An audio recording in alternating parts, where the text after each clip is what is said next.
No vídeo de hoje eu vou responder várias dúvidas sobre como trabalhar no mercado financeiro. Já não é de hoje, né, que esse canal existe, então tem várias dúvidas aqui que as pessoas mandam em todos os vídeos. Muitas vezes eu respondo ali digitando, mas nesse vídeo aqui eu decidi responder um pouco mais elaborado. A gente sente falta de um contato humano, então por isso eu decidi responder você agora em vídeo. Então fica comigo para você entender cada uma das respostas que eu vou dar para cada uma das dúvidas que eu recebi aqui embaixo de cada vídeo. Vem comigo e bora lá!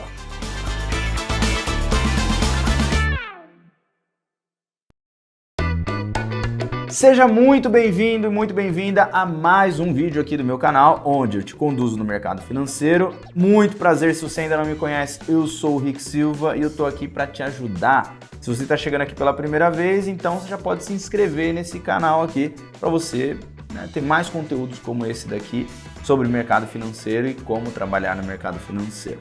Bom, como prometido, eu disse que eu ia responder várias dúvidas aqui, então eu deixei anotado aqui algumas dúvidas, obviamente, né? Já deixei aqui minha colinha, então eu vou responder aqui a dúvida do @Gabriel Zanelotti. Rick, então para ganhar R$20 mil no mês, seriam necessários 60 clientes em média? Qual a dificuldade para alcançar esses números?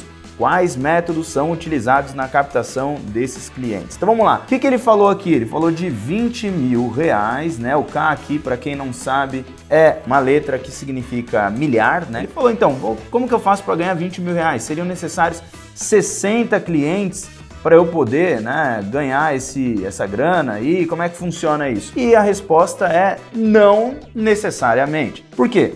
Se para eu ganhar R$20 mil, eu tenho que pensar muito mais no tamanho de base que eu vou atender. Hoje, como consultor financeiro, por exemplo, para você ganhar R$20 mil, você tem duas formas. Existe um negocinho chamado, deixa eu apagar isso aqui, mas existe um negocinho chamado fee-based. O que é o fee-based? É tipo assim, ó, eu atendo de clientes 10 milhões de reais. O M aqui, né, se o K é para milhar, o M aqui tá falando de milhão. Então, eu atendo 10 milhões de patrimônio, de vários clientes ali. Eu ganho sobre esse patrimônio e eu posso ganhar 1% sobre esse patrimônio. Então, 1% de 10 milhões, a gente está falando de R$100 mil.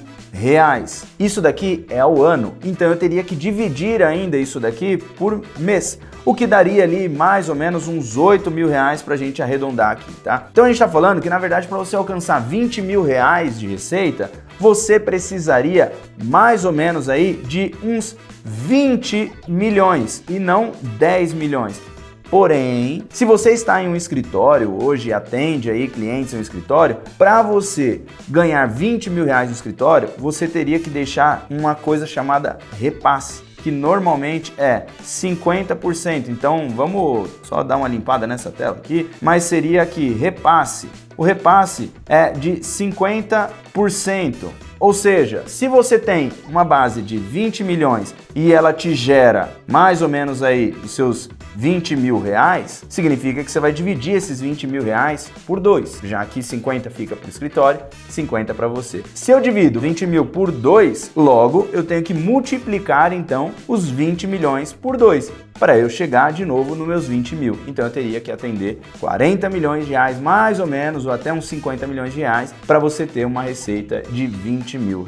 Ou seja, resumindo aqui, para responder o Gabriel, você não precisa de 60 clientes necessariamente, a não ser que você tenha o segundo ponto aqui dessa receita, porque se a gente tiver aqui 60 clientes, eu posso também ter uma remuneração desses 60 clientes num modelo chamado fee-based, só que você vai cobrar um valor fixo do seu cliente. Então, o modelo fee-based percentual você pode cobrar tanto na assessoria quanto na consultoria. Porém, nesse modelo que eu vou falar agora, somente na consultoria. Então, você pode cobrar mais ou menos aqui R$1.000 por cliente, vamos supor. Se tem a mesma coisa do repasse lá de 50%, quer dizer que você estaria aqui com R$500 a cada cliente. E aí a gente teria que fazer 500 vezes os 60. Naturalmente, você está ganhando R$30 mil por mês e não 20 mil, até mais. Tá vendo como depende não só da quantidade de cliente, mas também do quanto você cobra, né? Se é percentual ou se é fixo. Então tudo depende de cada um desses fatores que eu apresentei para você.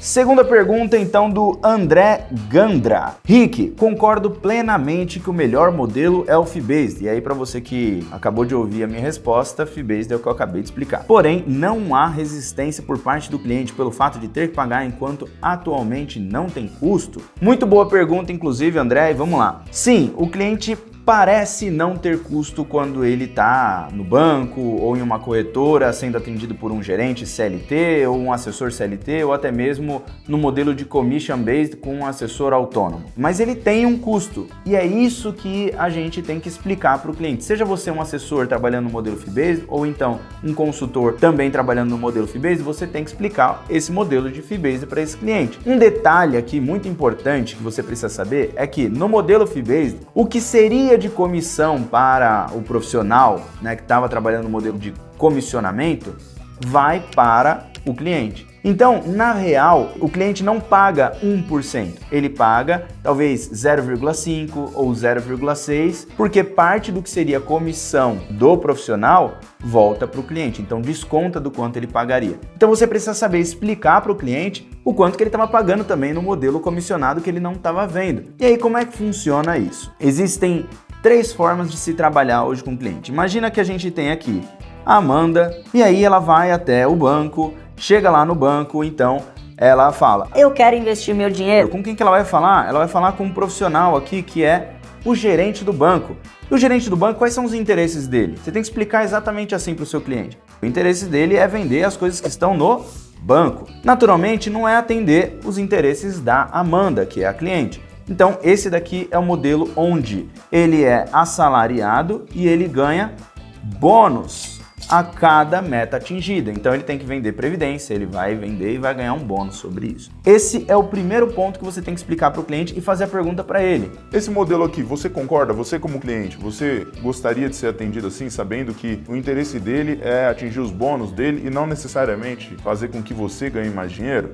Não gostaria. Beleza, então, seguindo nessa sequência, agora você vai explicar o modelo comissionado que acontecem nas corretoras e até mesmo no banco, que acontece, só que de forma autônoma agora. E aí você explica assim: imagina só, cliente, agora eu quero te colocar na posição onde você é um profissional, onde você é a pessoa que está atuando dentro da corretora ou para a corretora. Imagina que chegou lá de novo a Amanda, e aí ela foi lá até a corretora e ela conversou com um profissional da corretora, seja um CLT, seja um autônomo ou qualquer coisa do tipo. E esse profissional é você, que está lá atuando e trabalhando e você ganha comissões. A Amanda, ela vem com o dinheirinho dela aqui e ela vai aplicar na corretora, certo? Ela vai então falar com você aqui. Falando com você, vai então você, gerente, ou você, assessor, ou você, o profissional ali, vai alocar o patrimônio nos bancos que a corretora distribui.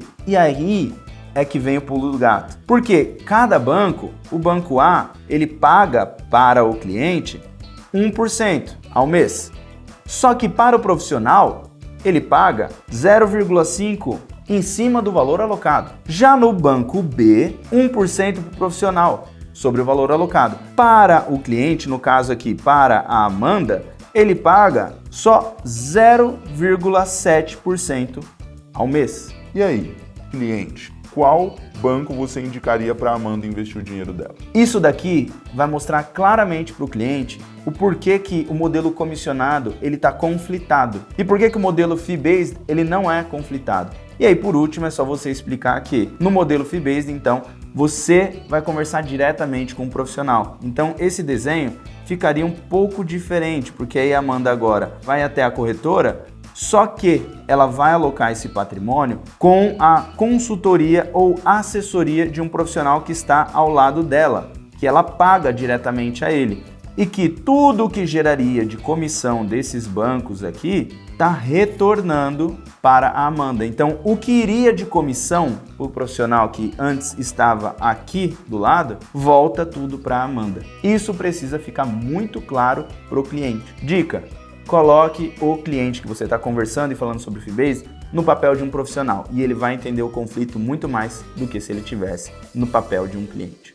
Vamos lá para a terceira pergunta. E se você não estiver entendendo qualquer coisa, comenta aí. Rick, não entendi. Comenta aí, quem sabe a sua dúvida tá no próximo vídeo. Então vamos lá, @Pedrinho Silva. Gostei do Silva, hein? Pô, esse cara aqui deve ser muito inteligente. Vamos lá, parabéns pelo trabalho, já me inscrevi. Amigo, comecei... aliás, olha que legal que ele falou aqui, já me inscrevi. Você já se inscreveu? Se não se inscreveu ainda, se inscreve agora. Aproveita aí, ó, o Pedrinho já se inscreveu, se inscreve também. Amigo, comecei a investir há pouco tempo e estou me preparando para a prova da Ancor. Pô, muito bom, prova da Ancor é para se tornar assessor de investimento. A carteira pública é uma boa estratégia de captar clientes? Vamos lá, o que é a carteira pública que ele está querendo dizer aqui, pelo que eu entendi? É ele divulgar a carteira, assim como o Thiago faz aquela carteira do rumo ao milhão e depois ele transformou em rumo ao bilhão, porque ele já tinha alcançado o milhão e que inclusive ele grava daqui desse estúdio, né? Para quem já viu, sabe muito bem, talvez conheça um pouco aqui o cenário. E aí, ó, a carteira pública é justamente o que ele divulga, né, no dia a dia ali no YouTube também. O que eu posso te dizer? Muito legal você divulgar, porque na visão de um cliente, imagina só, você mesmo, né, vendo o seu assessor ou o seu consultor divulgando a carteira dele e a forma que ele investe, né? O que seria o skin in the game, né? Mostrar, olha, o que eu indiquei para você, eu também aloco. Porém, temos um grande problema aqui e você não vai poder fazer isso. Como assessor, você correria um risco gigantesco e se a CVM pegar, ela muito provavelmente vai te bloquear como um assessor. Então, você não poderia atuar nisso porque o assessor, você passaria como uma recomendação, apesar de você pode colocar uma coisa bem grande assim. Não é recomendação. Você pode colocar maior do que essa letra aqui que eu estou escrevendo aqui, que não vai impedir da CVM falar assim, bom, não é recomendação, mas você já acabou recomendando. Então não adianta você fazer um aviso gigantesco desse aqui, porque você vai acabar caindo como uma recomendação e assessor não pode fazer isso. Então você não poderia ter uma carteira pública. Como consultor, você quase poderia. Porque você tira um CNPI, por exemplo, que é a certificação para você ser um analista, você poderia fazer a análise e divulgar essa análise, mas infelizmente você também não poderia. Por quê? A tarefa ou a função de um consultor, na real, você não pode fazer a divulgação pública sobre uma recomendação, mas você pode recomendar para o seu cliente no one-on-one ali, você liga e fala, manda uma mensagem e tudo mais, isso você pode, mas uma recomendação pública você não pode. Logo, é muito legal a ideia, na teoria é muito bom, mas na prática você não pode executar. Quarta dúvida, @Guilherme Utuari. Ótimo vídeo, super didático, ele disse. Pô, muito obrigado, fico muito feliz. Se você também está gostando desse tipo de vídeo e está se sentindo que é didático, então aperta no like também, assim como eu acredito que o Guilherme tenha feito. Dúvida. Tenho conhecimento médio, mas gosto muito do assunto. Onde posso estudar para aprimorar o conhecimento? Sou engenheiro e estou querendo fazer a transição de carreira. Eu vou fazer uma seta que é o seguinte, você vai olhar aqui para baixo e você vai apertar no primeiro link onde você pode fazer a formação de consultores que é aqui do Grupo Primo. Principalmente você que é engenheiro, servidor público, médico, advogado, todas as pessoas têm feito transição de carreira. Então, a gente já tem especialidade em ensinar pessoas que estão fazendo transição de carreira. As pessoas, elas levam em média aí para fazer essa transição de 60 a 90 dias para fazer essa transição. Inclusive, em julho, e aí talvez se você está assistindo esse vídeo muito depois, vai acontecer uma imersão aqui em São Paulo de um dia completo, onde estarão eu e mais 5 pessoas aqui do Grupo Primo e do mercado financeiro falando sobre o mercado financeiro e explicando cada um dos detalhes. Se você tiver interesse, então você pode apertar no segundo link aqui da descrição, onde você vai poder acessar mais detalhes sobre essa imersão. Agora, se você quiser direto aprender a se tornar um consultor, então no primeiro link você aperta. Essa é a resposta mais objetiva e clara que eu posso te dar, porque lá já estão todo passo a passo com mais de 50 horas disponíveis para você aprender como ser um consultor do absoluto zero e ainda assim conseguir vir trabalhar na Portfel ou em alguma outra consultoria que você tenha o desejo de trabalhar. E assim, respondendo essa quarta pergunta, eu espero que você tenha gostado. Se você gostou, aperta no like que tá logo aqui embaixo. Não deixa de apertar, é muito importante. E você pode também se inscrever. E ficou alguma dúvida? Quer ser respondido em vídeo, assim como essas pessoas foram respondidas aqui hoje? Então você deixa o seu comentário também aqui embaixo, aproveitando a seta que está acabando de aparecer aqui do meu lado. Tamo junto, valeu, até o próximo vídeo.